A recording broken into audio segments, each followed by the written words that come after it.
And what's happening out there, guys? Welcome along to another episode of the 420 News. Let's get my mic back in position. Boom, that's a lot better. How's everybody out there? See Mr. Barry Fields. What's happening, Barry? Others out there, I see there's lots of other comments coming over on the YouTube stream. Podge, what's happening? Nice to see you out there in the hot box. Mr. Finnegan is out there as well. Mr. Bobby O'Brien, what's happening? Chilbert's out there as well. Says happy Saturday. Cheers all.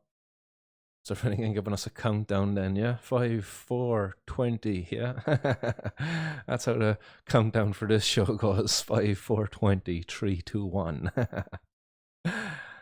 Hey, what's happening? Yes. So welcome along anyway, guys. I hope everybody is well out there. It's Saturday, it's the weekend, so hopefully everybody's got their feet up or they're, enjoying it with the family somewhere or something like that. Hopefully you're not neck deep in some work out there.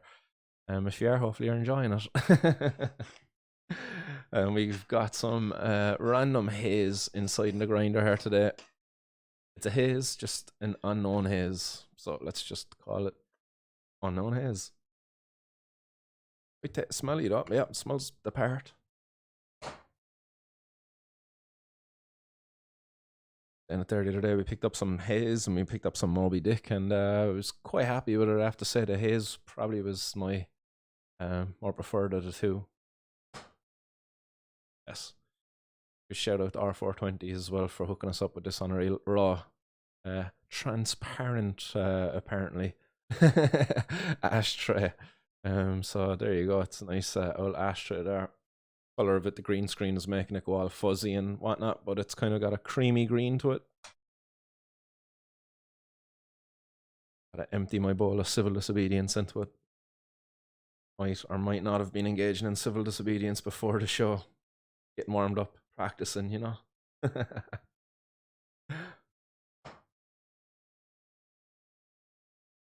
So hopefully everybody out there is up to speed on my news from earlier on in the week, where I was along in 2 court sittings, one in Middleton, one in Cork City.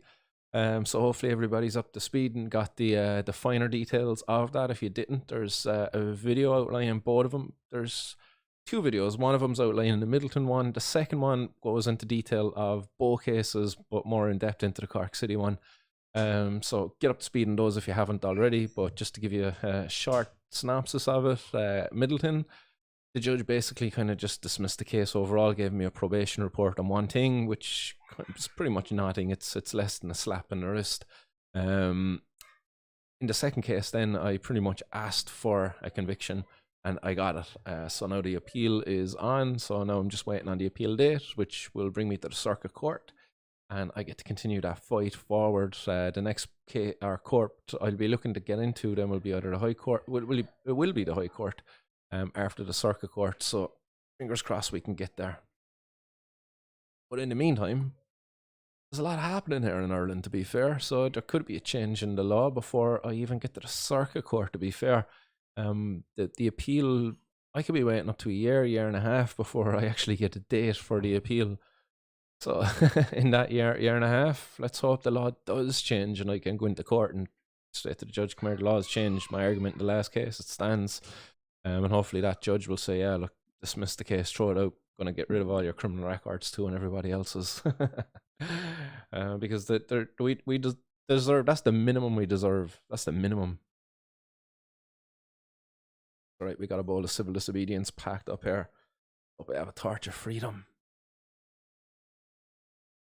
Podge out there says, yeah, some hazes are nice. Yeah, I would have to say that the first strain I actually tried in Amsterdam, so maybe I have a bit of a bias on this, was G13 Amnesia Haze. And by God, what a strain. It absolutely obliterated me. But we were just after traveling over there, and yeah, it was kind of overwhelming, the whole thing in Amsterdam. Sure, I did indeed. I'm going to get to that in a little bit as well. Rasher him at the spoilers. But yeah, absolutely freaking heartbroken to hear about Gary. Gary's after getting 3 years. So spoiler. Let's blaze this next bowl up to Gary. Gary Yutes and to every other prisoner out there for cannabis. Not just in Ireland or the UK, but around the world. here in Ireland, we've got Patrick Moore and numerous others who are locked up for their crime, cannabis, whether it be selling it or growing it or possessing it. None of them should be behind bars. So let's blaze this up for all of them. Let's hope they all get freed and actually see real justice soon.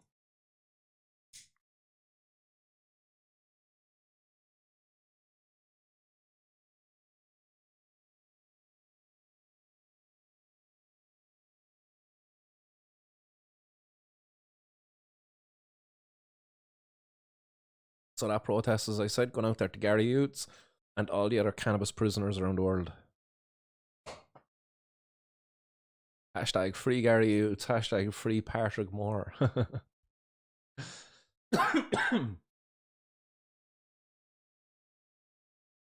Yes, let's get stuck right on into it, I guess.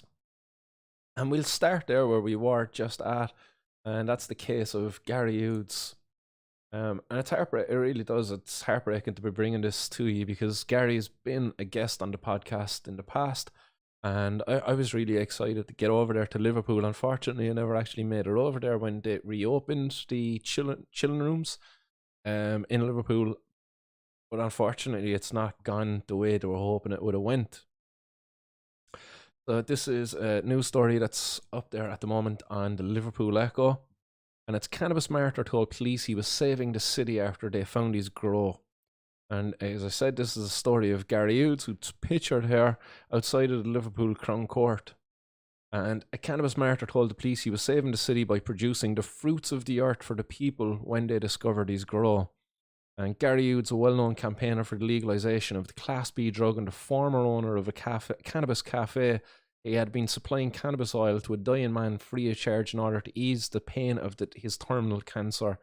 And however, a judge at Liverpool Crown Court on Thursday found that he'd also been producing and selling purple haze for profit. Oh, somebody think of the kids. He's selling it for profit. What a shame. Like, did he ever think that he wasn't selling it for profit, maybe just to cover the cost of production and to cover the cost of supplying it to that dying man free of charge? Like, they're really trying to drag his character through the mud by implying that, oh, he's selling purple haze for profit. I'm surprised that he just didn't go whole hog and said that he's selling skunk, because they're not the fair-mongering way to use the term skunk associating it with cannabis. But that's pretty much what they're trying to do here with Gary. They're trying to say that, oh, you've been producing it and selling it. Gary probably has sold it to some people, but as I said, it's probably to off-rate the cost of production and the cost of giving it to others for free. It says the court heard this afternoon on Thursday that the 53-year-old was stopped by officers at Lime Street Station shortly before 8:45 on October 24, 2020. And on this occasion, Hughes was found in possession of 41 milliliter plastic syringes of cannabis oil, 2 spliffs, a tobacco pouch containing around 6 grams of cannabis resin and £100 in cash. A search of his home in Cavan Road in Norris Green then revealed a large container of empty syringes, 3 of which were filled with cannabis oil, a box containing 12.8 grams of cannabis flower and heads, a bag of cannabis and a bag of cannabis resin, as well as a set of scales with cannabis residue on them. Francis Wilmot prosecuting said the same house was raided again at around 6 p.m. on February 19th last year, and lo and behold, they found 6 very large and well-maintained cannabis plants which were up to 6 foot tall and 3 foot wide. Shout out to Gary or whoever was growing them anyway, because the cops here describe them as some of the largest plants the officers had ever seen, and they were believed to be producing the purple haze strain of the drug. A quantity of cannabis with a street value of up to 7,000 was also seized. Under interview after his arrest, Hughes says he was growing the fruits of the earth for medicinal purposes and was saving the city by producing the fruits of the earth for the people. And I have no doubt, that Gary was doing good work out there. As he said, he was giving it to one person for free. I'd imagine he was probably giving it to numerous others, but it was only one of them who actually came to court to testify in Gary's favour. It says he has numerous previous convictions for cannabis-related offences dating back to 2005, and he previously ran the chilling rooms on Holt Road in Kensington, a former taxi office which was converted into a private members club for cannabis users. And there's numerous clubs like this across the UK, and there should be a lot more of them, to be fair. And what they're doing is a very beneficial thing, as long as they're not associated with any of the the more violent organized crime gangs, like those Albanian gangs where that young fella got bait to death that we reported on there not too long ago. As long as they're not supporting groups like that, then I think it's a benefit to the community that people who use cannabis have a safe place to go, and they can congregate in areas like that and get their cannabis in places like that, rather than in the middle of a housing estate, off of God only knows who. But anyway, the defendant was called to give evidence to the court during a trial of issue, a hearing in which a charge is omitted, but the basis on which the judge's sentence is disputed.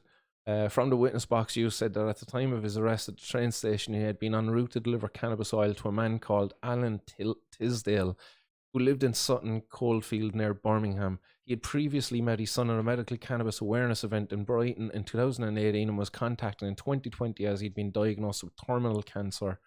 Hughes said he was producing the oil to ease Mr. Tisdale's pain. He had not been paid to provide the substance and had not allowed the family to pay for expenses such as his train ticket. He also stated that the yield from the cannabis from the farm was discovered last year would also have been used to produce oil, while he himself has suffered from arthritis in his spine since the age of 30 and uses cannabis to relieve his pain and allow him to have better sleep. Mr. Tisdale later died as a result of a stroke in February 2021. His son James also gave evidence via a video link saying he was very empathetic and sympathetic of the situation we were in. He has helped us. He genuinely helped us more than most people. He would not allow us to have any kind of financial transaction. He wouldn't charge us. He wouldn't even let us pay for his train ticket. James Tisdale's wife, Joanna Drinkwater, added, I believe he is known as a cannabis martyr and his oil is well known as one of the best in the UK. He has helped many people. As I said, I've no doubt that Gary has helped many people. There was no exchange of money or anything. Gary just wanted to help us, and we are eternally grateful for that help. Anna Chestnut, defending, told the court the cannabis oil had a monumental impact on Mr. Alan Tisdale. Somewhat philanthropic, it was provided free of charge. Mr. Hughes is no stranger to the custodial environment, but the last time he was in prison, he was entirely terrified for his life. He found it particularly intimidating. And it's no easy place. Like I always kind of say, the thing was grand, but I kind of just switched off. It actually is a very dangerous environment. You don't know who you're going to be locked inside in a room with for the night, and you don't know what's going to be going on in there as well on the day to day when you're out and about interacting with all the other prisoners. You just don't know who's in there and what kind of fucking mental health problems those people will be going around with. And next, you're getting shanked, and you're in there for what? For possession of cannabis, growing cannabis, giving cannabis to patients, helping them with their cancer, helping them with their chronic pain, helping them with their whatever symptom it is, and you get prison for that. Just not right. Anna Chestnut, it continues down here. Hughes pleaded guilty to production of cannabis, possession of cannabis with intent to supply, and possession of cannabis during an earlier hearing. He was jailed for 3 years after Judge David Swinnerton found that he had commercially benefited from his farm. So because he commercially benefited, gets 3 years. You're just completely disregarding all of the beneficial things that this guy has done. And again, you're not taking into account that's like the cost of production needs to be covered in some way. Like, as fucking philanthropic as Mr. Hughes is, like, the guy doesn't have a bottomless bag of cash. There needs to be some input of finances into the production there. Otherwise, it's not going to be sustainable at all. As I said, it's just a way in which they can degrade his character here. Sentencing anyway, the judge said, you are plainly someone who genuinely thinks that cannabis should be legalized and it has beneficial effects for people. There are ways you can campaign to change the laws which are lawful, but you have quite deliberately chosen to flout the law time after time after time. The issue here is that, like, Gary Hughes has been engaging in the campaign. He's engaged in different ways. It's the politicians who are disengaged. They're the people who really are responsible for people like Gary having to flout the law, if you will. Those are the ones who should be held responsible for issues like this. He says, you've been described as a cannabis martyr. It is not a normal case of someone out on the street selling 10-pound bags. I accept that part of what you did is not just greed or desire for money, but a genuine belief in the ability of cannabis to assist. Mr. Hughes, if you fervently believe that cannabis ought to be legalized, can I urge you to campaign in ways which are legal, because you are wasting your life going to prison. Even in that just a little bit, the judge acknowledges it. Like, it's a waste of his life sending him to prison. Why are you sending him there? Like, and the judge even admits, like, you know, that his belief that cannabis is beneficial is genuine, and it's genuine because it's based on facts. Like, it's not just some fucking fairy tale that he's having belief in. You know, that he believes in the tooth fairy, or sorry kids, but you know, don't want to be going anywhere else there, because there might be people out there who still believe in the guy in the big red suit. You know, but you know what I mean. His belief is not just a belief; it's he knows because it's factual. He says you were just going to end up back in prison, and it's not helping anybody. And that's the case of Mr. Gary Yutes, who got 3 years in prison, I believe. So I think he's currently in prison now. Sucks, absolutely sucks. So guys, if you want to hear from Gary Yutes, you can go back and check out that interview I did with him not too long ago, just over a year ago. I think we would have had Gary on. I don't know. I don't think he brought it up, the fact that he got caught with that cannabis and he had cases coming down the line, but maybe he did. Maybe he did. See Casa out there in the audience, what's happening? It says an NCOD compliant cannabis club would be preferred. Yeah, I have a document that I've circulated to different groups out there, I suppose, within Ireland, that I've put together based off of that NCOD document. Just adapting it, I suppose, a little bit, changing some little pieces, because it's basically the NCOD one, the NCOD compliant one anyway. It's set up for places where cannabis has been decriminalised in certain ways, which hopefully Ireland soon will be one. But as it wasn't, I just changed a little bit of the wording to meet that. It's basically a document that you're just having on to prepare to have on hand in case shit hits the fan and you have to go to court. Make it even more defensible. Hey Ryan, welcome to the hot box. um, Nice one. That's all the comments, and just to come on back then to Ireland, as we were just kind of dealing with the UK there and Gary Hughes and what's going on over there. But in here in Ireland, as I mentioned, hopefully Ireland will be a place that will see a decriminalisation of the drug user, and therefore certain drugs as well. As there's been recent comments from our ex Taoiseach, now Taoiseach, Micheál Martin, another Cork man, and he surprisingly has come out in support of decriminalizing drugs, and he hasn't like came out like full support of it. He just kind of indicated that, yeah, he'd like to see this as citizens assembly happening here in Ireland, and for there to be a move to more of a move towards a health-led approach and less of this criminal justice approach. So it's the very welcome comments from the Taoiseach. I got invited onto the Tip FM there yesterday morning. I should have a clip of that up online there in a while, actually, for you all to listen back to if you haven't heard it already. But I was up there following on the comments of the Taoiseach, and I said to him, it was the opening part of the conversation, they said, oh, is this something you've looked forward to, is to hearing this? And I said, no, really, what I've been looking forward to is action on words like this, on promises like this. So that's pretty much kind of what I was saying. Until I see action, like this is, I'm not too sure what to take from this. It's welcome, it is welcome, but until we see action, I'm not going to get too excited. But it is very welcoming to see that the ex Taoiseach, the now Taoiseach, that's coming out in support of decriminalising drugs and in support of the Citizens Assembly on drugs. So just flicking through the article there, we'll just shoot down. We have the actual quote there from the Taoiseach.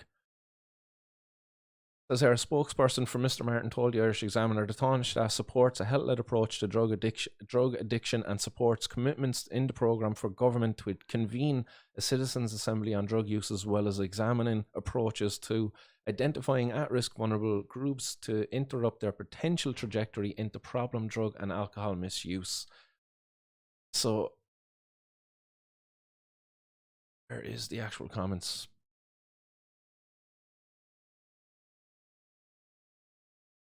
Anyhow, I can't actually even find a quote there from the Taoiseach. or from the XT-Shuck. But we bring it on over because his others within the party then of Fianna Fáil, which is Micheál Martin's party, they're also out in support of fast tracking the citizens' assembly. So again, it's all well and good these guys talking about it, but these are the people who are actually in power in government. Like what's going on up there? Like if you're a TD as part of Fianna Fáil and you're a party in power, all right, it's a three-way. Well, what's going on? Like, why isn't this happening? Why isn't there a date for the citizens' assembly, which was promised to us as part of the program from government? And this government began almost 3 years ago. I believe the government formation talks came to an end around November 2020 or something along those lines. I think they were finally, like, they were together by maybe even September. It could have been earlier than November 2020. We're now in February 2023. We're rolling towards the third year, and we're still not a date set for the Citizens' Assembly on drugs. Like the Green Party, another party who are in government, as part of their program for government, the manifesto in the election, they had regulation of cannabis included in there. Then the formation government talks happened, and this had to be removed all of a sudden. Like I definitely believe that if the Green Party held firm on that position, that Fianna Fáil would have actually supported them, and most likely Fine Gael would have had no choice but to have supported them on it eventually. And we would be now 3 years into a conversation and even putting in place framework and regulations to set up and establish production and supply of cannabis in Ireland for cannabis users, for patients who need it. But they were weak, they caved, they crumbled under the pressure of whatever pressure there was. I don't know what went on there behind doors and how those conversations actually went. But the Green Party, and I know we have Nessa Horan out there, and she's kind of, cannabis need to be legalized and whatever. But guys, really, if you firmly believe that back then, you should have held more firm on your position, and we could be a lot more looking at a lot more of a progressive society and a lot more beneficial supply of cannabis there to patients, and we wouldn't be seeing stories like next one, which is horrible, absolutely horrible, and it's been shared all over social media there the last few days. And it's a case of a cancer patient who got caught in possession of cannabis, and it's a lady by the name of Siobhan, I believe is her name. I believe there's actually a picture of it here. Cancer sufferer tells judge she cannot stop using cannabis because she gets sick. And Stacey, not Siobhan, Stacey is this lady's name, and she told the Gardaí that she had undergone chemotherapy, but this hadn't worked, and that cannabis is the only thing that works. So again, look, I apologize if this lady doesn't want her picture to be out there. Unfortunately, the press got her picture, and it's now been shared all over social media, and all eyes are on this lady, and that's unfair. It really is unfair, because this lady mightn't want to have this pressure there, but this is what is faced of anybody caught with cannabis in Ireland, regardless of you being a cancer patient or not. And it's just shitty, and that it needs to be brought to an end, and it can really only be brought to an end by ending cannabis prohibition. But this lady, anyway, on October 14, 2021, Gardaí, acting on confidential information, executed a search warrant for the Dublin home of Stacey Harcourt and found a pillowcase containing a plastic bags of cannabis herb. Harcourt told the Gardaí she had clipped the leaves from the plant she had grown herself from seed. The Dublin Criminal Circuit Court heard that she was diagnosed with skin cancer in 2010, and since then she has had 8 operations on her neck and 15 operations related to malignant melanoma. Harcourt told the Gardaí that she had undergone chemotherapy, but this hadn't worked, and that cannabis is the only thing that works. She was using about 5 grams of the plant every evening, and said that she never sold it and never will.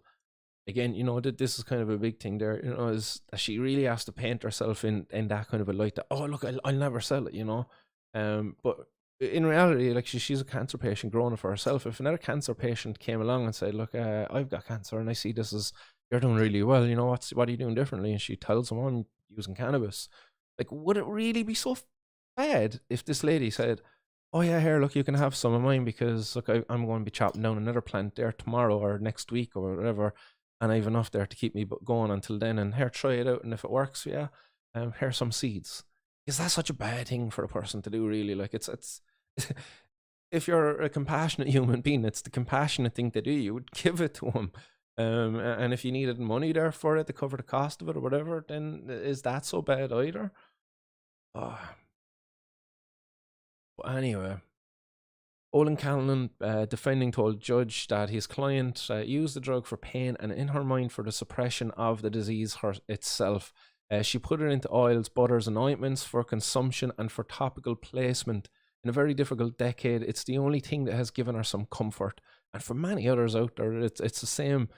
Cannabis is that thing. It's a comfortable pillow in which they can go and get a bit of rest on, because without it, they're sitting on a fucking hard floor. And any patients out there will testify to that cannabis, when the way in which it alleviates some of their pain, it would be akin to them being sitting on the hard floor versus having a nice fluffy bloody pillow.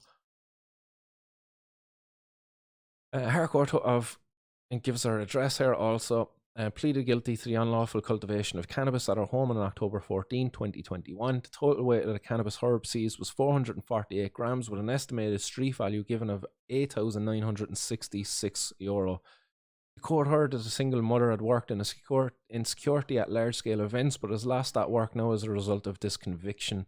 Garda Connor Garland told Mr. Canlon that Harcourt was not of on any Garda radar for drug dealing.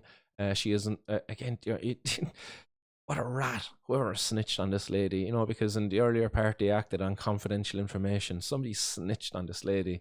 One of the neighbors, they got a whiff of the herb and they were like, oh, she must be growing cannabis, and they ratted on her. Horrible people out there do this. Nosy fucking Helens. She has a number of previous convictions for road traffic offences and one for impeding the arrest of a suspect. Garda Garland told the court that in 2005 she had facilitated the escape of a post officer raider with the proceeds of the robbery. Facilitated the escape of a post officer raider. That's a post office raider, I'd imagine that should say, with the proceeds of the robbery. Probation Judge Martina Baxter adjourned the case to allow time for probation services assessment. She said she wanted urine analysis for drugs. Mr. Cannon said that over the last 10 years, his client became attached to using the herb to treat her cancer. Harcourt told the judge that she would try to cut down on her use of the drug, but said, I ultimately cannot stop completely. I tried before to give up and I got very sick. She said it's not an addiction and that she had never done any drugs before and only discovered cannabis after her cancer diagnosis. Judge Baxter told the defendant she appreciated her situation, but in the eyes of the law, he was still committing an offence every time she used the drug. But by reducing her pain, by potentially treating her cancer, she's breaking the law. Think about that for a second. If you just remove that cannabis use is illegal, but what she's admitting to the cannabis is used for, they're just saying, even though that it's been used for that, it's still illegal, and you're breaking the law, and I don't care. And I'm going to enforce the law. She ordered that any medical reports be forwarded to probation services as part of an assessment and adjourned sentence until April 21st next. At least she's off anyway for 420. So Stacey, if you're out there, come along to our 420 protest that's going to be held most likely all over Ireland, hopefully this year. But most likely there's going to be something going on above in Dublin and possibly down here in Cork. Nothing set in stone yet, but seeing as you're free anyway, I'm Court the next day. We can help rally the troops there for you.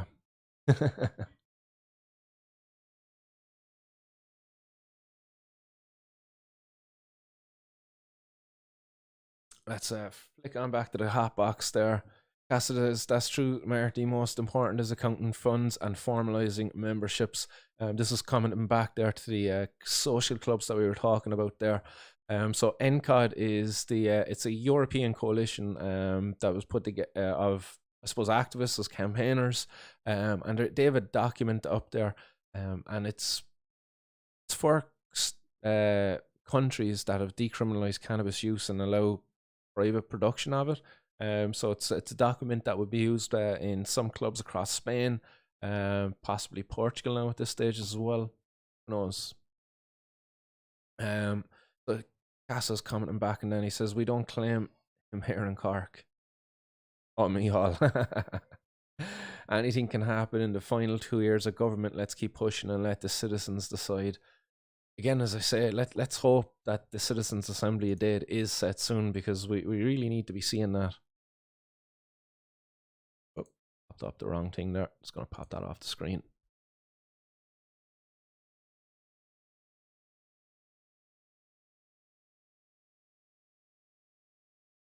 What's happening? Ed's RC ads are out there in the hot box as well. Ryan McKyle said in the Dáil last week the Citizens' Assembly should be in April or May. Yeah, but that's the thing. It should be in April or no, May. And we kind of hear these things from politicians all the time. And not to be naming names, but we were told a certain bill would be kind of published there about 2 years ago, and we only got it November of last year. So I won't be holding my breath in any dates given there by the politicians when it's should be. And I see you've air quoted it there as well, Ryan. So I'm acknowledging that too. You're feeling the same way as me as well. You know, should be. Tacitus Drugas says Fianna Fáil TDs calling for regulation is more progressive than people before profit bill. It is significant. You participated at the Justice Committee. And I did indeed. And this is something that annoys me as well when we kind of see Micheál Martin coming out and talking about, you know, the Citizens' Assembly, but he's disregarding the fact that, yes, there was a Justice Committee sitting there not too long ago, and there was 22 very good recommendations made by that committee, and there's been no talk of action around any of those recommendations.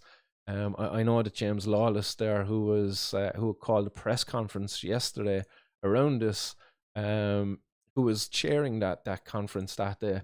I know that he's been commenting on it for action, but again, there's no action on it, unfortunately. I'd love to really know how these parties work, the inner workings of them, and what the actual story is, because they hold the power, but yet they talk about the need for change. But you're the ones who actually hold the power to bring the change. Let's do it. Other comments coming in there. What's happening, Serenable? Ryan says Fianna Fáil TDs are basing their recent statements on the Justice report we all contributed to last summer. Maybe they needed a recent Irish reference point to go public. Yeah, that's true. There has been a lot more, what would you say, like coming out from different politicians since the publishing of that report. But that report itself has not been, in my opinion anyway, not been referenced enough. And there's been no like talk of action on any of those recommendations either. You know, with more specifics, you know, it's all well and good coming out and talking about the Citizens' Assembly and the need for it. But in reality, there's great recommendations there. Let's talk about cannabis social clubs and the decriminalisation of cannabis users, the benefit that would bring. Let's talk about the provision of heroin and heroin assisted therapy and different topics like that. But there isn't much conversation of them. It's all around, you know, decriminalise a drug user and helping drug addicts. But they're missing that like 90% of drug users are not even addicts. So when they're talking, they're only talking about like a 10% population of drug users, and we're completely leaving out 90% of the drug users, then the people who use drugs responsibly, who can hold down jobs, relationships, and that their drug use doesn't deteriorate all of those other kind of pillars of a healthy life. You know, and that's kind of annoying. I like Lynn Rowan when she was on that Citizens Assembly podcast with Paul McAuliffe, that she kept saying, you know, that she had safe drug use. I liked her kind of bringing that up, that she was a safe drug user, that she was within that population that I was talking about, people who use drugs responsibly and it doesn't deteriorate the rest of their life. So yeah, as I said to the judge when I was up giving my testament or statement, I suppose, really, or my evidence, actually, that's what I was given. I was given my evidence to the court the other day, and I said it to the judge, plain and simple. I said, Judge, you know, cannabis has not been detrimental in my life at all. The only thing that's been detrimental to me and associated with cannabis has been brought before these courts, been pulled apart by the guards at the side of the road, having my family removed from the car along with me for a drug search. This has been detrimental on my health and the health of my family, and cannabis has not. If anything, cannabis overall has been beneficial for me. And Casso, you were there in the court. I think judge respected my honesty towards her, and I was being very respectful in what I'd said. Um, so and she didn't lambast me, which was interesting. I'm hopeful to think that that judge went away and might have a conversation with other judges and say, I this guy in court with me today, and he said something that was very it made a lot of sense. Let's see. I don't know. I'm very optimistic about things. The butterfly effect, though, it's really, But yeah, there's been other headlines anyway around Ireland recently, and this is another one that was coming up there on News Talk again, covering the idea of the need for a citizens' assembly. And this was the headline is Ireland's drug laws written for people who pretend we don't have a drug problem. And in reality, no, Ireland's drug laws were actually written back in 1977 by people who believed that we shouldn't be using condoms and that you shouldn't be engaged in same-sex relationships. Let's make no secrets about that. That's the kind of people who actually wrote these laws. Now they're upheld today by, yes, people who pretend that we don't have a drug problem, or I don't know. I think most people acknowledge actually that we do have a drug problem, but they think that prohibition is the way in which we solve it, and that by legalizing and regulating drugs in different ways, that we're going to make the problem much worse. But that's not the case. Legalization and regulation is actually going to help the drug problem a lot more, because we're going to free up a lot more resources there, in which we can make much more effective use of. So again, this is referencing the call for the Citizens' Assembly there by James Lawless and Paul McAuliffe as part of their what would you call it, their press conference that was outside of the Oireachtas, outside of Leinster House the other day. So it's great to be seeing a lot more calls to action on this. There was another headline up there with them as well. Fianna Fáil TDs seeking to fast-track debate around legalisation and regulation of recreational drugs. I don't really like that, like recreational drugs. Just drugs, just legalisation and regulation of drugs. Because not everybody's using it for recreational purposes. You might be just using it for like de-stressing. Would you ever refer to your going out for a drink as I'm going out for a recreational drink? You wouldn't. You would never refer to your drinking of alcohol as a recreational drug use, even though that's what it is. I don't know. I'm just getting caught up in semantics here. I suppose it doesn't really matter. At least, core of the messages is what matters there, and that yes, legalization and regulation of drugs needs to happen. So that's what's happening around Ireland. I'm feeling very positive, although these other headlines were not great. Cancer sufferer says cannabis was the only thing that works for pain, and again, that's another headline there of Stacey Harcourt. Let's hope that headlines like this are the thing of the past. But until then, until we see the laws change here in Ireland, then we will continue to see pictures like this. I'm going to pop it up there now 1 second. Where is it? Boom. A man and a woman arrested after cannabis grow house and drugs worth 530,000 found. And this is above in Roscommon, I believe. Yes, Gardaí from the Roscommon Divisional Drugs Unit, assisted by Gardaí from Castlereagh. Shout out to Mr. Finnegan. This is your crew, yeah? Conducted a search of premises under warrant as part of Operation Tara in Ballahaddereen. Jesus, man, that's Ballahaddereen.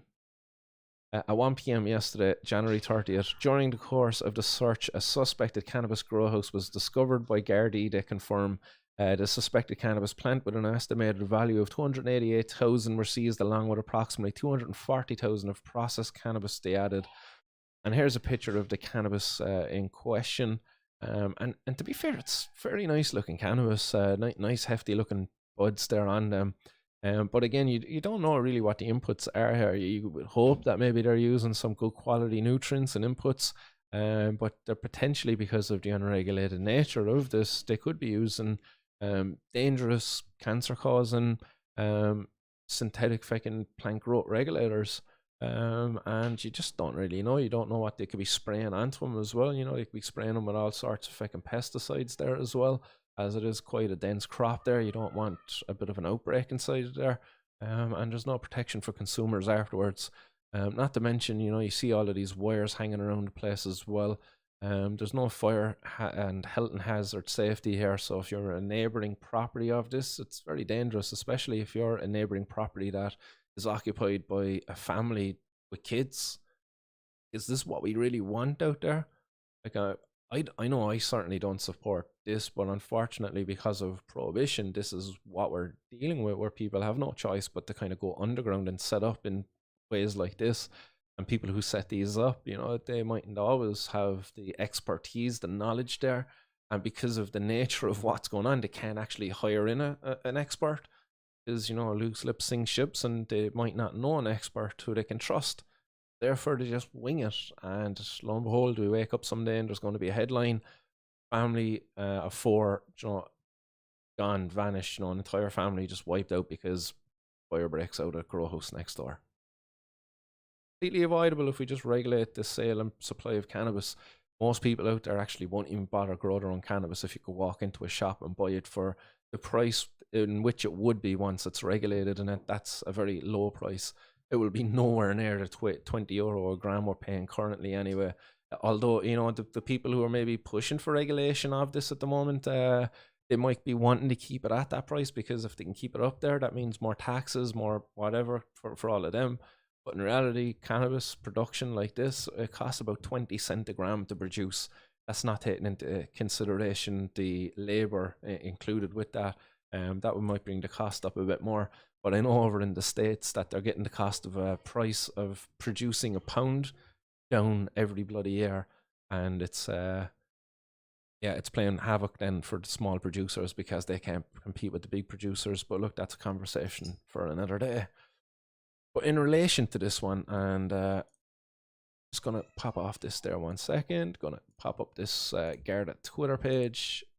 Close it there, looking for Gary Yutes earlier. But as part of this grow, up in their Twitter, the Gardaí released 2 photos of this. One of them we were just looking at, and I'll pop it back up in screen feed now. So this is the one that we were just looking at a minute ago. And this was the other photo that they shared. So this is the 240,000 of dried cannabis herb, or at least drying cannabis herb. But let's assume that this is not totally dry. Like it's some of it's in a drying rack here, and it's in a drying rack with a light above it. I hope to God they didn't have that light on, because if they had that light on, the UV rays are actually degrading the THC contained in the flower, as well as causing the flower to dry faster than what it should, leaving a harsher taste, a poorer taste, and a harsher experience for anybody who might be smoking this. Then we look at what's on the floor, and this is absolutely shocking to see, because quality control is just completely non-existent in this situation here. If this cannabis was put in the floor while it was wet, what's going to happen is the underneath of the bud is going to remain dry while the top part of it goes, are going to remain wet while the top part goes dry.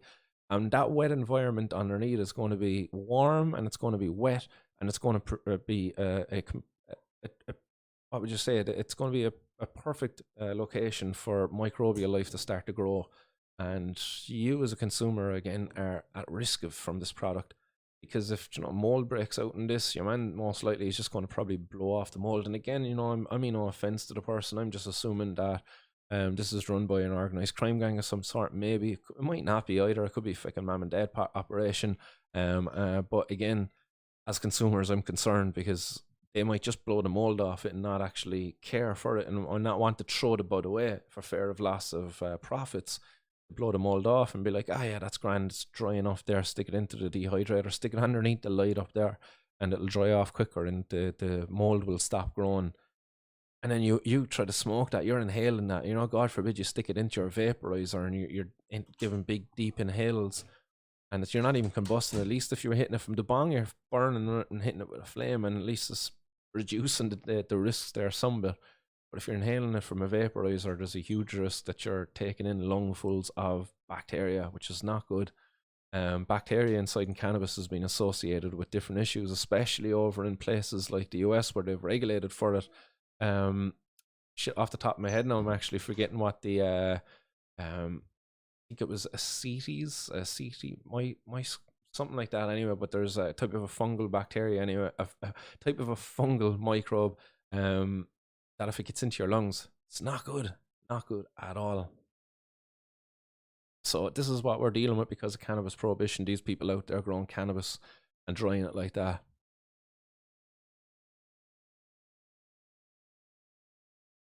Let's get back over to the hot box. Let's see what you're saying. It's gonna lubricate a little bit. All right, MB, what's happening? Nice to see you out there in the hot box. Yeah, I was down and out for a little while, but definitely making a return here to the streaming world. MB Sanchez saying, so great to finally catch your live stream again, Martin. You were doing the Lord's work, and I admire you so much for your efforts. Much appreciated, MB. I do appreciate that. And for me, I'm just doing what needs to be done.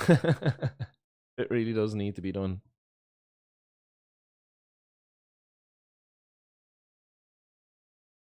Dahi are saying, yeah, they'd wear you down with their words, Casa. Change is coming though. 100%. And Casa going back there says the recommendations may be a reference point for discussion at the Citizens Assembly includes regulation of more than cannabis too, and it does. It actually does, which was great to see, and I believe that's reflective of James Lawless. He was very much interested in the conversation around plant-based drugs on that day when we were up there in the Justice Committee. So that was cool to see. So maybe someday James might actually come on the podcast for a conversation. Let's see. I'll extend an invitation to him some stage. Casa de Struga says, it is tiring to listen to the Dahi goal and keeping focused on building the infrastructure for legit industry once the flippening happens. Interesting the Garda didn't value your cannabis plant due to immaturity, and the judge seemed to want to strike out the case until you asked for a conviction. Yeah, and that was my feeling too. The judge would have struck out the case and not given me any sort of punishment there on the day, given the fact that it was a civil disobedience protest. I think she was respecting that also. So that strengthens the position there for others to follow and to join, I suppose, with me in engaging in civil disobedience protests, because it seems like they do get respected. If you don't want to get a conviction, if you don't speak to the judge like I did and ask for a conviction, then you won't get one. I don't think you will anyway.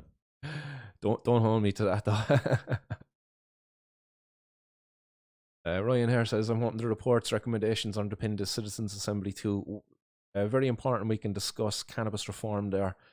Yeah, let's hope that the Citizens Assembly does allow for conversation around the regulation of different drugs, and it isn't just a wider discussion of decriminalisation of the drug user, which also needs to be had. Let's hope that happens alongside of regulation of cannabis and regulation of, let's say, plant-based drugs, which includes the coca plant, which includes the opium plant, which includes medicinal mushrooms, well, psychedelic mushrooms, psilocybin containing mushrooms. Who else out there? Let's get on with our comments.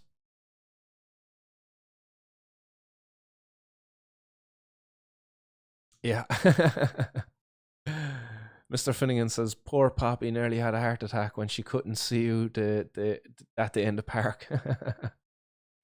That's going back to Barry. Shout out to Barry there as well. A nice one for his model for the Drug Dogs Against Prohibition. Circulated that photo there again recently as part of the case there, the dog who died from synthetic cannabinoid poisoning. Terrible stuff. And I believe I have a case here actually of, where's she gone? Oh no, Marley the drug dog, where's she gone? Never mind. The drug dog here in Ireland, her name is Marley. She recently found 240,000 worth of cannabis above in Dublin as part of routine work by the revenue services, or the custom services, sorry. And Marley found 240,000 worth of cannabis hidden in packages which were destined to different counties across Ireland. So unfortunately, guys, if you were waiting on cannabis as part of that consignment, it's started being intercepted, which is a real heartbreaker because there was 12 kilos of cannabis in total that was intercepted. Um, yeah, I had a picture of it there earlier, but it's after disappearing on me, so I'm not even going to bother looking for it because I'm sure you all know what 12 kilos of cannabis looks like at this stage. It's like 1 kilo, but like 12 times bigger. But poor Marley is lucky that it actually was cannabis that she found and it was inside in vacuum sealed bags. But what if Marley actually accidentally came across synthetic cannabis? What if criminals actually started targeting dogs by putting synthetic cannabinoids on the outside of fucking drug packages, and next week having a pan or in what was it we called an pandemic? Yeah, pandemic with drug dogs dying. Wouldn't want to see any drug dogs dying because they're lovely little fellas. They're helping us humans to think they're doing good. It's not their fault that they've been, brainwashed like prohibitionists do to people, and tricked with treats. uh, Poor drug dogs. Bet you that drug dog would love to be out there, like detecting cancer, detecting seizures in patients, because dogs can do that. Dogs can actually smell cancer. They can train dogs to smell cancer. They can actually train dogs to detect when a person is about to have a seizure. And they can kind of give a bit of an indication to the person, to give them enough time to sit down or lie down even so they don't fall back and bang their head. Um, Very good things dogs can do for us humans, but here we have them wasting their life, much like Gary Yutes currently is wasting his life because of drug prohibition. Drug dogs are wasting their life too, wasting their potential to help us humans and something that doesn't help us at all.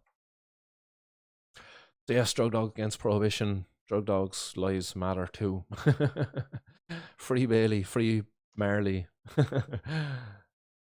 Who are two drug dogs, just in case you didn't know.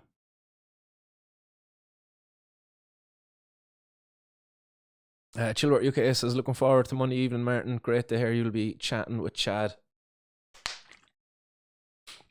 Nice one, Chilbert, and nice one for putting Chad my way as well.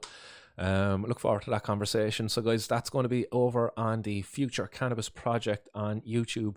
I'll be chatting with Chad, who's one of the hosts over there, and I believe there's another name for the show that they're doing again. It's hard to slip my mind, but it's over on the Future Cannabis Project anyway, over on YouTube. Be on with them there Monday evening at around 6 or 7, I think. Must double check that now. I think it's 6.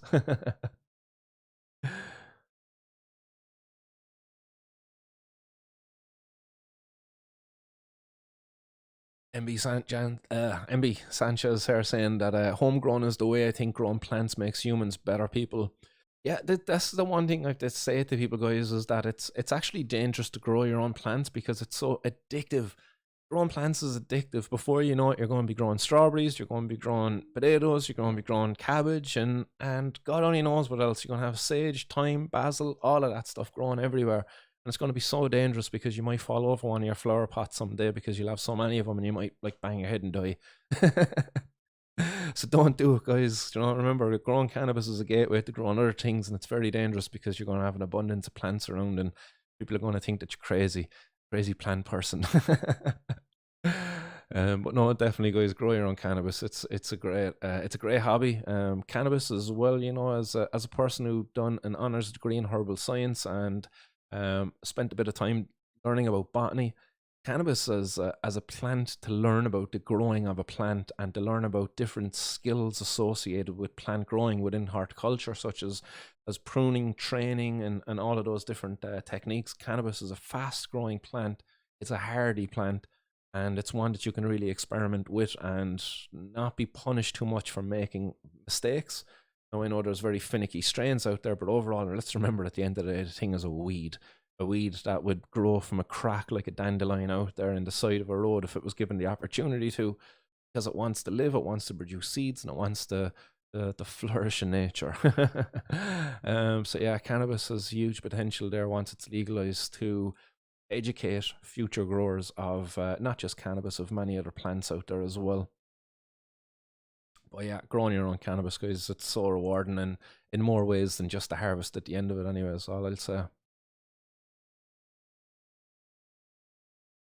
He says, where are all the pleasure smokers? That Simon Tierney tweet must have been trolling. This is a tweet there that was coming out from one of the local, well, the national radio stations the other day. There was one of their radio show hosts was giving out that basically there is no etiquette among cannabis smokers, that we just smoke it anywhere, and we've no care at all for the secondhand high effects that it might pose, the risks to this show producers, kids, or and others out there alike. But in reality, like getting a secondhand high from a person walking past you smoking a joint is it's not going to happen, to be fair. Like even if a person like took a big hit off it and blew smoke right in your face, the likelihood of you getting any bit high is quite low, to be fair. A majority of the active ingredient in has been already absorbed by that individual's lungs. The amount that's left then, and once it's exhaled and dispersed into the environment, it's if you smell it, it's because terpenes travel, and THC molecule doesn't travel like a terpene. A terpene is a very volatile molecule that can travel off quite far distance. THC, on the other hand, is not so stable either. Once it gets out there into the light, it's degraded by UV rays. And guess what? Once you exhale something, it's going to be hit by UV rays if you're out in a sunny day. So there's so many angles there I could attack, that concern from. But again, all it was just a hit piece. It was a hit piece on cannabis users, cannabis consumers. Because the inevitable is happening. Cannabis is going to be decriminalized and legalized here in Ireland eventually. I believe 2023 is going to be the year that we're going to see at least one, if not two, of those things happen. Decriminalization most likely first, and hopefully it comes hand in hand with some form of legislation for supply. Doesn't even have to be like a legalization for a capitalistic model, but just allowing for the setting up and establishing of social clubs, of cannabis grow collectives. That's going to be that'll be a major win. I would love to see that happening. And also then as well, more important than, again, the capitalistic model there is the removal of criminal convictions from people's names associated with criminal or cannabis related crimes. All of those criminal convictions need to go.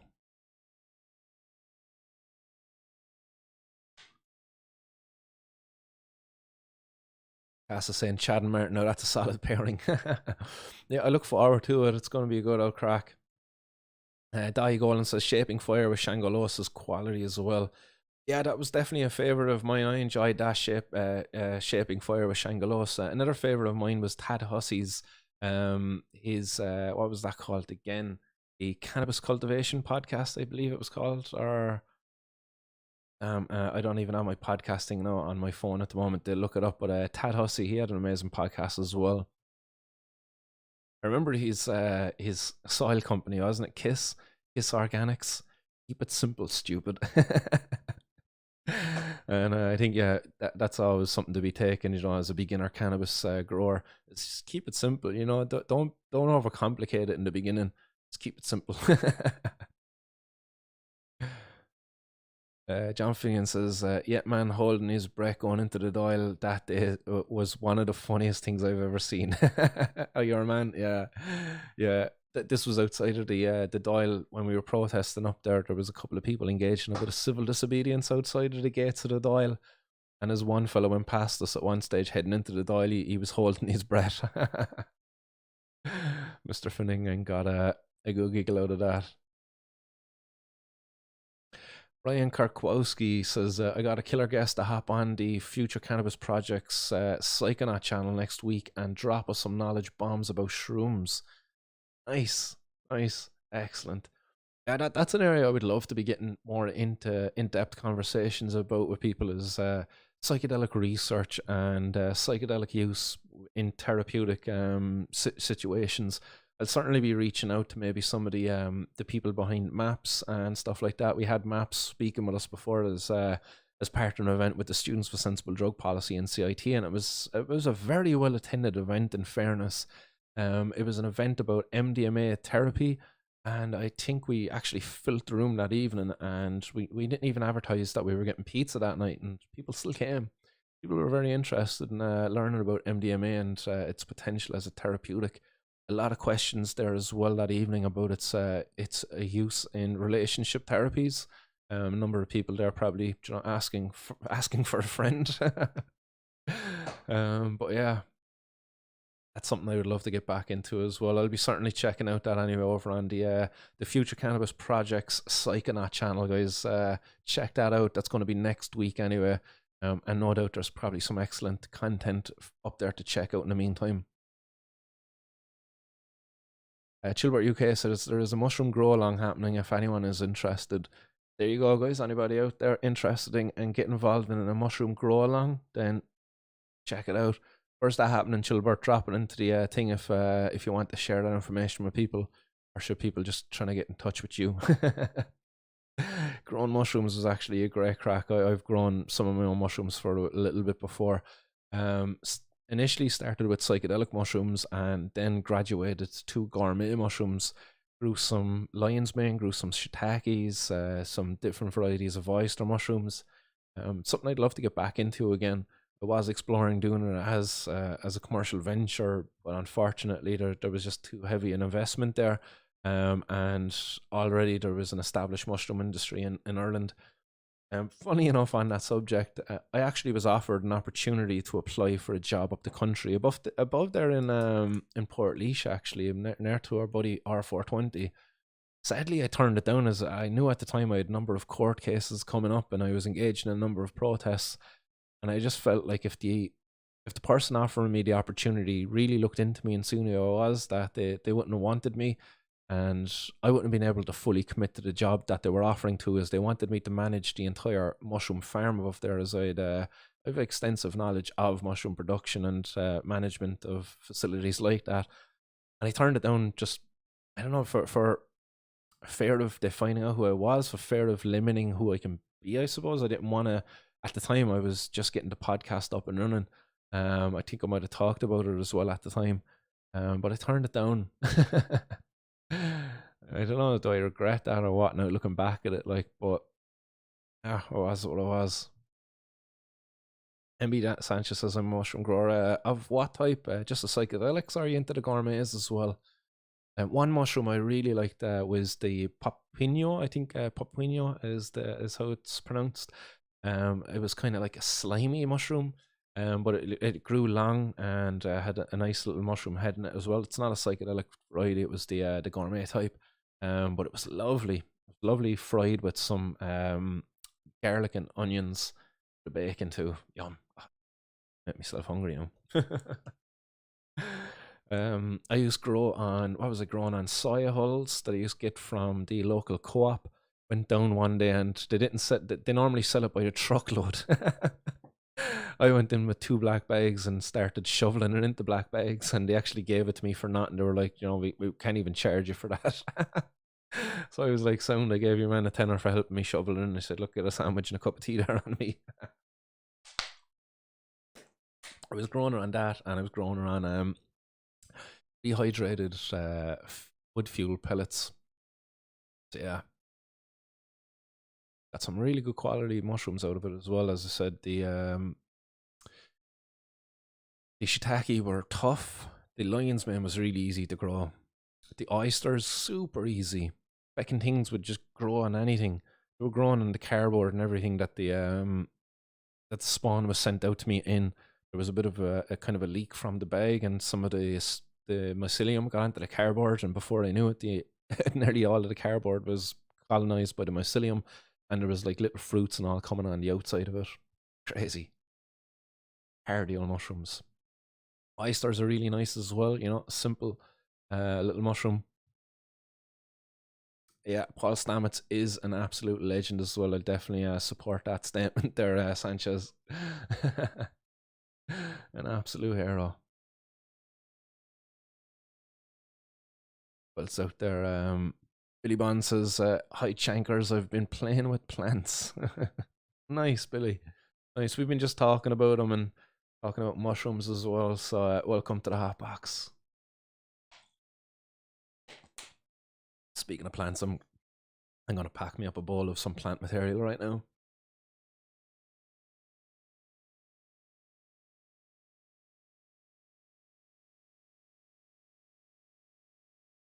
What's everybody smoking out there? What strains have we got floating about the place?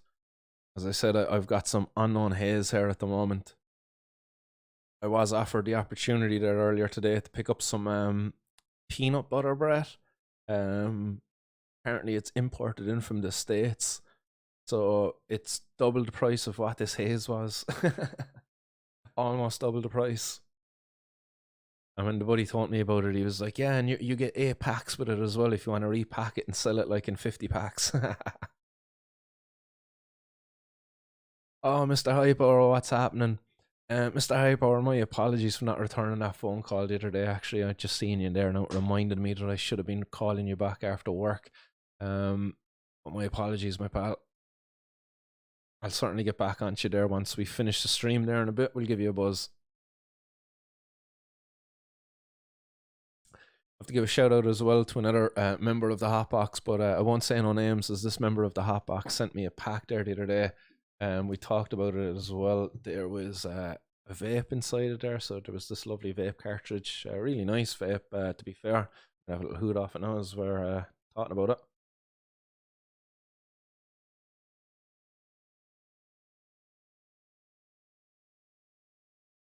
It's nice, tasty as well, you know. Really taste the terps in there. But that member of the Hotbox also sent me down some cherry mambas, and boy, God, that cherry mambas that was sent down, holy moly! Like when I opened the pack, actually the the letter, like the envelope that was sent, I could smell it straight away. I was like, oh, there's definitely a bit of weed inside here on you for sure. And it was vacuum packed, and even with the vacuum pack, it was just too powerful altogether. So I grinded that up there 2 nights ago, and by God, I was blown away by the taste of it. So that was called Cherry Mambas. Again, one of these Cali strains, I'd imagine. I think he said it was what was the name of it called? Exotic Farms or something like that. Oh, Canatique. Canatique actually is I think is what he said. So I don't know, was that the name of the Instagram supplier or something where this was sourced, or what the story was? Yeah, Canatique. So maybe that's a supplier out there, but by God, what fucking flavor. But it does bring up something to be thought about, you know, as to is was it that flavorful because of the genetics of the grower, you know, and of that, or was it literally just put into a bag with some terpenes after it was harvested just to reinforce the terpeness of it? I don't know, you know, but I was impressed. I will say in terms of the product, but I do have concerns, questions. I would love to know that, and there's a lack of transparency there. You know, it'd be different if it was Martin O'Brien and if I knew that it was imported and it was fucking Foxworthy Farms, and then I'd be like, yeah, that's the job, and I could get on to Martin and say, Martin, I got a pack of your stuff over here, boy, and show him it, and he could be saying, yeah, that's it, and it's describe the flavor and confirm it. You know, I would like that transparency. I would like to be able to have that connection there with the source of the product, that to have at least a knowledge of as to where it was sourced and as to why it is so tasty. Like for me, unfortunately, it just arouses suspicion. It does, unfortunately, you know. But I enjoyed it. Don't get me wrong, I enjoyed it, but it was suspect. You kind of say when if something is too good to be true, then it probably is too good to be true. um, Miss Sanchez says quality control. Quality control, unfortunately, here is just non-existent. Just non-existent. Miss Sanchez also got some Panama Red Cross Chem Dog that is quite nice. Excellent. I wish I had some access to good variety over here where you could just walk in and just be like in a candy store and just like, I'll have one of those ones, I'll have one of those ones, one of those ones. Whereas the other day it was like, there's 2 strains on offer, I'll take them both. Got some Moby Dick and I got some Haze.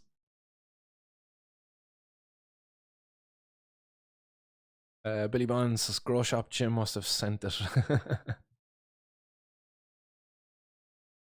Chilbert UK says enjoying some hashish homemade. Chill, actually, I seen some of that up in your Insta there the other day. That looked freaking excellent. This is isolator hash that Chilbert has made using some of his own inputs, and by golly, does that look good.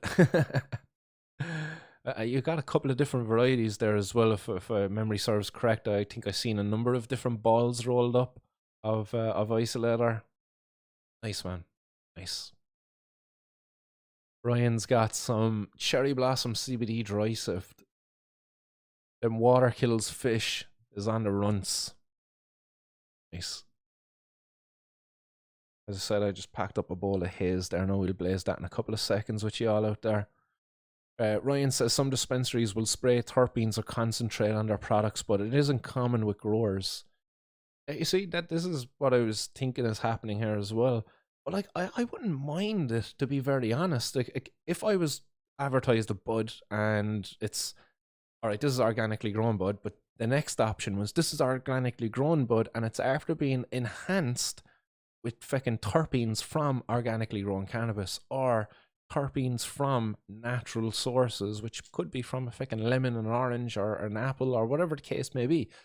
Terpenes are found all over in places in nature, so they can come from natural sources. And I, as a consumer, as long as I'm informed about it beforehand, I might consent to it and I might be happy with it. You know, there's a place for everything. And again, when it comes to the adding concentrates to it as well, if I got option of a bud and it be rolled in some, say, THC isolate, I'd be like, yeah, let's give that a whack, you know. But the problem is here at the moment is stuff is being sold as, you know, oh, it's amazing because it's imported from Cali, when in reality it's amazing because it's been enhanced with terpenes. I'm not saying what I got was, but there's a suspicion there because you just don't have that transparency with the source.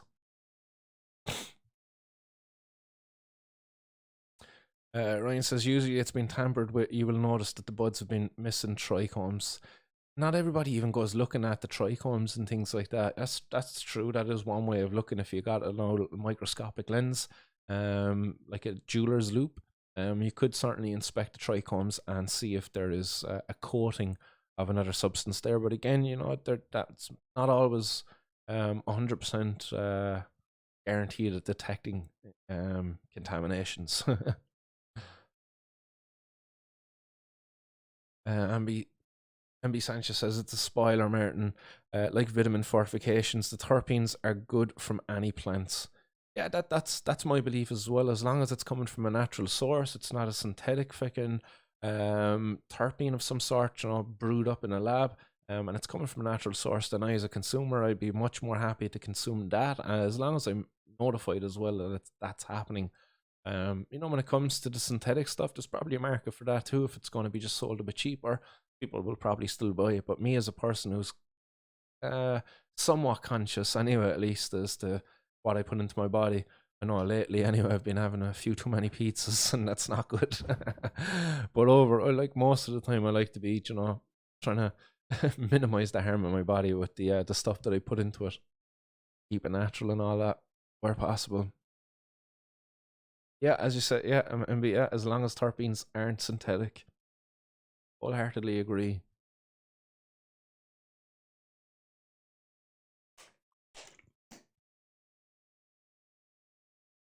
Right, do we have more there? There's a couple of others actually. There's another headline article that's worth being covering it. This is over on the Journal. It's worth giving a read if you haven't read it already. It's an article that was put out by a criminologist, professor above in Maynooth University, I believe. Let's see if I got that right now. It's at the bottom of the article, is it? No. Oh, there it is at the end of the article. Dr. Ian Marder is an assistant professor in criminology at Maynooth University. So let's fly back up. So the headline reads, "Enough talk. We need to decriminalize the possession of drugs for personal use." And I say, fucking, here you, man. You took the words out of my mouth, pal. This is my frustration on this, is we've talked enough about this already.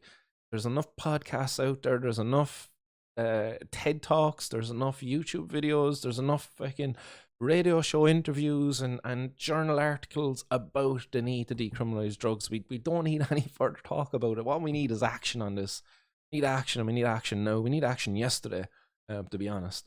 So this is a very welcome article, and I took a read through it there earlier. I won't read the entirety of it. Basically, the first part, and I will go through the first opening head or paragraphs. And it reads as follows: the jury is in. The war on drugs has failed. It has failed to reduce drug use. It failed to make our community safer, and it failed to reduce the harm that people with addiction suffer.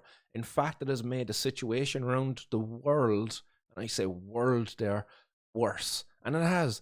The impact that global drug prohibition has had has been negative overall, and it needs to be repealed. And that's why, I don't know if you follow me over on Twitter, I've started sharing the hashtag after I seen it. First shared by Dr. Carl Hart in support of Brittany Griner, since been released from Russian prison.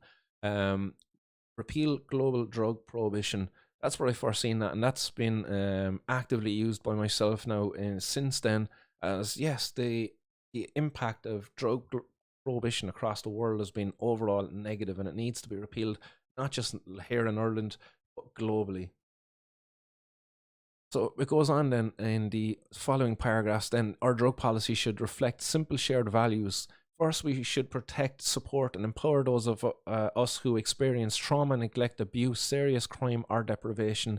Instead, we punish, stigmatize, and exclude people for developing addictions due to terrible circumstances beyond their control. Second, our justice system should make us safer. Giving people criminal records and prison sentences fails this test by trapping them on a dead-end road that prevents their recovery and reintegration as law-abiding citizens. We all suffer from the resulting and entirely preventable drug-related crimes and reoffending. And then third, healthcare is a fundamental human need. In a country as rich as Ireland, your ill health should not be a barrier to reaching your full potential. Yet we dawdle over introducing health services that we know will reduce drug-related harm and help people beat addiction. And he says this is not true for all drugs, of course. If your problem is with alcohol or a national drug of choice, we generally accept that the solution lies in healthcare, not criminalisation. And that's pretty much where I'll stop with the article. The article goes on to talk about Portugal, the benefits that have been seen there, as that how Portugal has got a much lower overdose drug death rate. It's below the European average, while Ireland has 7 times higher overdose drug death rate than Portugal. Talks about a health-led approach then, and it talks about the now Justice Minister Simon Harris, who was in our past the health minister, talking about the health-led approach to drugs. But a health-led approach to drugs is not one that should include the use of a criminal justice system. It just simply doesn't work. And it talks about then at the end of it, will 2023 be the year? And this person anyway, Ian, is hopeful that it is, and it looks at other places in Europe that are going to be are looking at changing their drug policy, including Germany, Luxembourg, Czech Republic, and also included there Norway and Italy, but talking about their progress being impeded there by political speed bumps, as they're putting it here. But it's only delaying the inevitable. And I do believe it as well. It is inevitable that someday in a not too distant future, drug decriminalisation is going to happen. Cannabis legalisation is going to happen here in Ireland and across the rest of Europe and the world as well. Like, I'm surprised to see it happen in Thailand before Ireland, but fucking fair play Thailand. Like, do you know what I mean? I was blown away when I seen that happen, but I'm surprised by that, and I won't be surprised when Ireland does eventually legalise cannabis. As I said, it's happening. It is going to happen. And I'm going to act as if it's already happened. And that being said, let's blaze one up, and we'll get into the rest of the article there.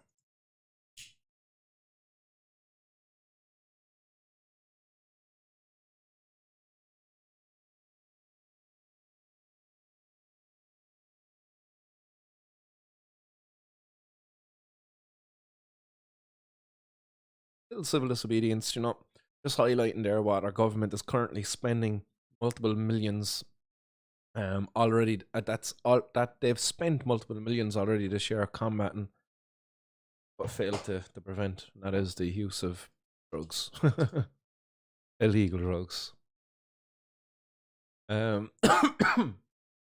So he goes on here to talk about the fact that the Taoiseach is not really given a position too much on this, but recently there has been comments made by the Taoiseach's office, or not the Taoiseach's, the Taoiseach's office actually. Apologies. Well, Taoiseach, yeah, Leo or Leo Lehall. That's what we should call him, Lehall. Leo Varadkar. Taoiseach Leo Varadkar has refused to give his position on it because he doesn't want to. What did he say? He doesn't want to give a direction or some sort like that. He's thinking he's like fucking Jacinda Ardern, who wouldn't give her position either on cannabis decriminal or legalization over in her country when they had a referendum on it there not too long ago. And if only she did, she could have fucking helped the change happen. A change which she actually says she supported. Then afterwards, after the vote went against it, only by a very, very tiny, tiny majority too. I think it was like 51% against 49% or something like that.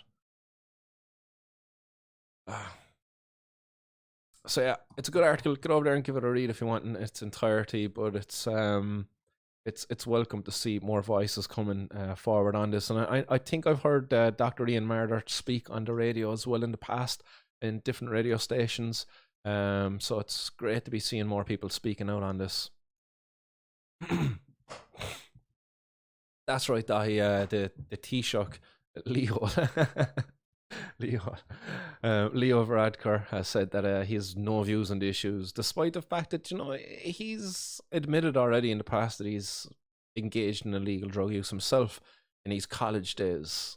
Like I don't know. That fucking video of him in a nightclub leads me to think that he's definitely into a bit more than what he lets people on to believe. He's engaged in what would you call it?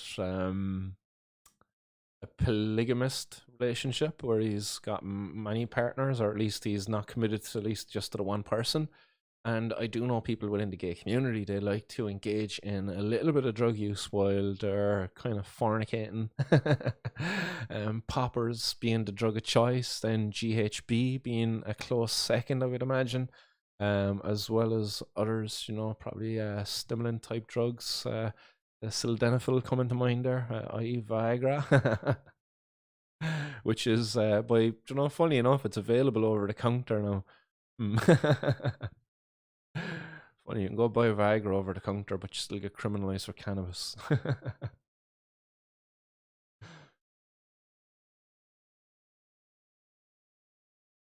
Keto tolerance on the way to Spain. Leaving Ireland, huh? Come on, don't leave yet. We're going to have social clubs here soon enough. Soon enough, it's coming. I know people that are already working on it. I being one of them as well. I've been looking for a spot in Cork as well to try to get some sort of a social club going, a venue. But unfortunately, the prices of places are absolutely insane. Probably just going to have to get a bit of a GoFundMe going or something like that, and just go for it. Got one person who said that they'll financially back it anyway so far, but it's like I don't want to be taking a friend's money off him because after kind of promising a bit, like we'll see what happens anyway.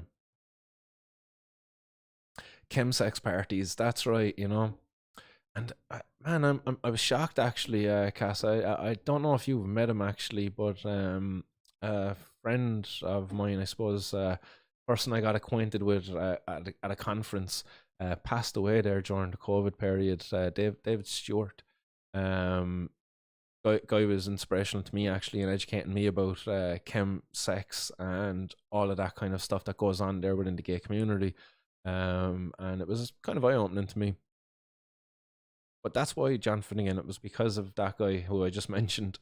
See, Mr. Finnegan getting in there with Yola. You seem to know a lot about that, Martin.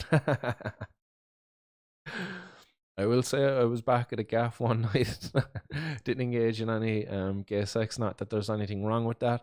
But I was offered some poppers, and I was just kind of like, "Oh yeah, what's the buzz with those? How'd you do this?" And I had no sniff off it, and then my whole head was just kind of like, bzzz. It was like kind of that's a weird feeling.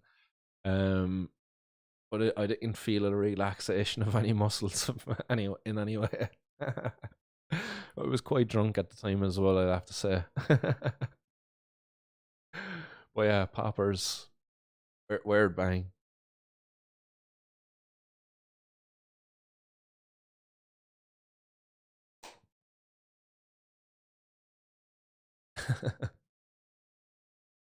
Ryan says to start a church. There's actually already one, the European Church of Cannabis. But it didn't go nowhere. It seems that, it kind of got up and running, and they had a bit of an online presence, but I don't think that it actually materialized into anything real here in Ireland, unfortunately. I think, Cassie, I mean, when we met some of the founders of that here in Ireland down in Wexford all those years ago, can't remember the guy's name, but he was a big friendly guy. I think he bald guy as well. Um, yeah, you remember that guy? But I don't think it went anywhere, unfortunately.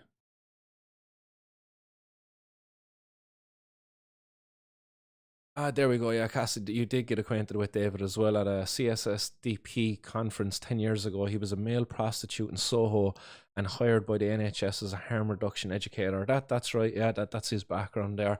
And tremendous work he did. The presentation he gave over at the what was it, the Hot Topics conference in Liverpool that I attended as part of the SSDP as well, funny enough. Um, yeah, I opened my eyes to something, and following on from that, we actually screened his documentary then as well in college in CIT, chemsex. It was yeah, eye opening. The LGBT community just wouldn't engage with it though. Oh no, no, we can't. That's too negative. That's too negative. It's like what?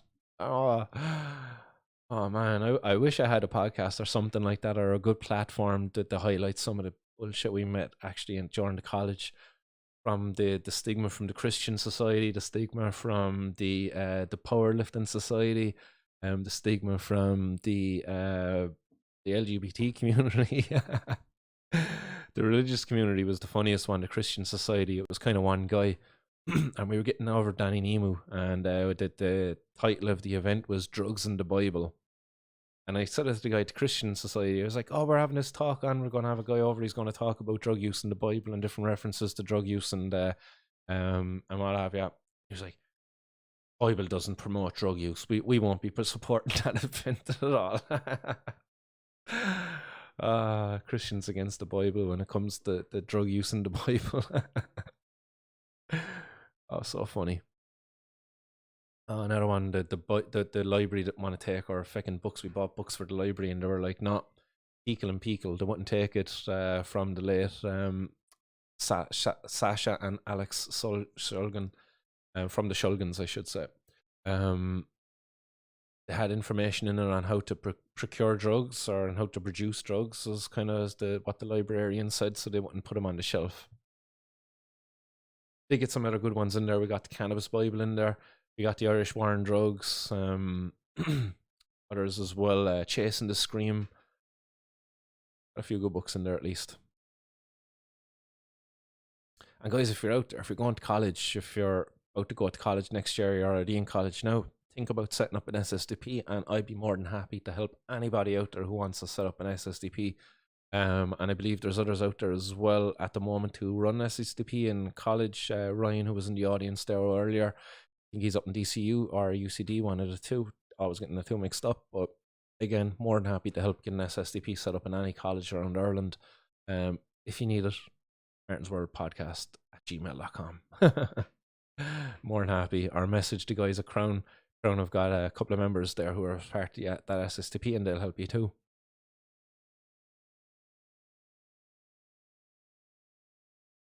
International Church of Cannabis says Dahi. The churches in Denver he's on about here. Ryan Quosey says the Church of Logic and Reason is one of them. I don't know about you guys, but I'm subscribed to the Church of the Flying Spaghetti Monster, so I'm pastafarian. So leave your opinions at the door if you will, please and thank you. May the holy sauce be with you.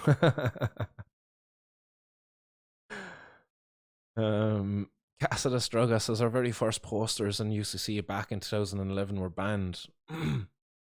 I'm just thinking the thing back, like, you weren't allowed to use the word sensible in your name when you wanted to set up students for sensible drug policy, because like sensible was Diageo's thing, drink sensibly or something like that. I think that was the reason.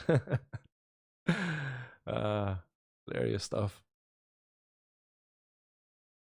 Patrick G says I'm grand colleges online, so no dangerous levels of congregation. It's just I say it about the SSTP in colleges because if you set up a society in a college, you get access to very useful resources such as venues for holding events, funding for getting speakers over, and an opportunity to educate your peers then as well.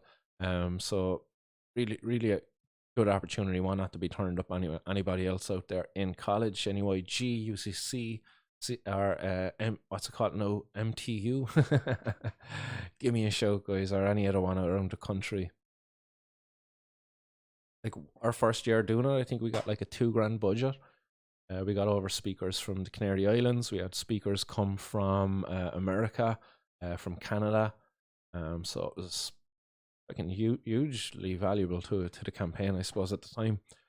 Myself and Cannabis, we were part of the infamous. Nah, it was a really good event. Professor Joe Glow, or Doctor Joe Glow, and Mark Emery. We had a little national tour of Ireland. That was huge. Like, sponsored, I think, by the hemp company at the time as well. I think they sponsored a bit of it, and as well as the colleges. Great though. Like, we couldn't have done it without them, really, or maybe we could have, but just made it easier. Barry Field says, "Drink aware. Are you aware of the drink? Are you? Are you?"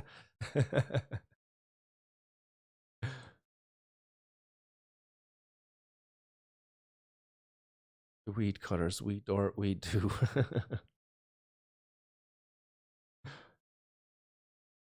Brian Kowalski is an ordained minister with the Church of Dudism. Oh yeah, I'm actually an ordained minister of the Church of Dudism as well. I think I done that during lockdown. I think I have to go down to the city hall to officiate it, so I can actually make it official, and I'll be an ordained minister, and I could like officiate weddings and stuff like that as a minister of the Church of the Dude. The Dude, guys, if you don't know, there's a church now set up, the Dudism, which is basically the dude from the Big Lebowski. Now I've actually got a taste for a fucking old White Russian. It's been so long. And I'm not talking about a White Russian lady, I'm talking about the drink. Dirty minded. I know that's you, John Finnegan, I'm talking to you, yeah? Think I'm ordering like a white Russian bride or something. No.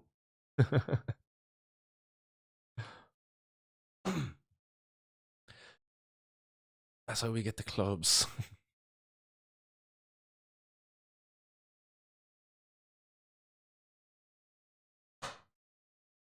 It's all right, guys. I think I'm after getting through everybody's comments there in the hot box. Shall we pack up one more? Let's pack up one more bowl. Let's get engaged in one more bowl of civil disobedience before we sign off here. But guys, it's been an absolute pleasure to get through some of the news that's just circulating. That's only just some of the news that's circulating. There's been other court cases out there. There's other headlines and articles as well. There was another very good one that there was an interview with a farmer. I believe he was a farmer. At least he was a cannabis farmer anyway. A man who was diagnosed with cancer, and he used cannabis, and he said that he wouldn't be alive today without it. That's out there circulating as well. I just didn't get around to it today. As it was there was other articles there that I just probably spent a bit too much time to, but look, I just covered it there now. But just know that there's a lot of positive stuff happening here in Ireland at the moment. There's a lot of momentum, guys. So if there's somebody out there, and if you feel, that your story will help, don't be afraid. Definitely speak up. If you want to speak with your local paper or radio or anything like that. Do definitely get out there. Others out there feeling a bit bolder and they want to set up their own cannabis cultivation clubs. As Cannabis said, there is a good group out there called NCOD. So look them up. They have a document up there as well, and it's a set of guidelines on how to set up a club within the European Union, which is a not-for-profit type of organization. So you're basically setting up a cannabis production club, putting together consumers with growers, where it's a not-for-profit type system. So if you were ever caught and you ever go to court, then you could always argue, look, it's a not-for-profit model. We're just literally just growing cannabis, giving it to people who want to consume cannabis, and nobody's really making a profit. People are being rewarded financially for their time, obviously, but there's just no major profit here. Profit isn't the motivation behind this. MB Sanchez getting in the super chat there as well. Absolute legend, MB Sanchez. Really do appreciate the super chats and all the rest of the support that comes in. Shout out to all the Patreons out there as well. But MB Sanchez, no stranger as well to the super chat. Says, here's the fighting for the cause. Keep up the good work, Martin. Much appreciated, MB. And to everybody else out there as well who supports the show, guys. All the comments, likes, shares, all of that stuff, guys. It's all really appreciate it. Thanks very much. Let's blaze this one up to all of you out there.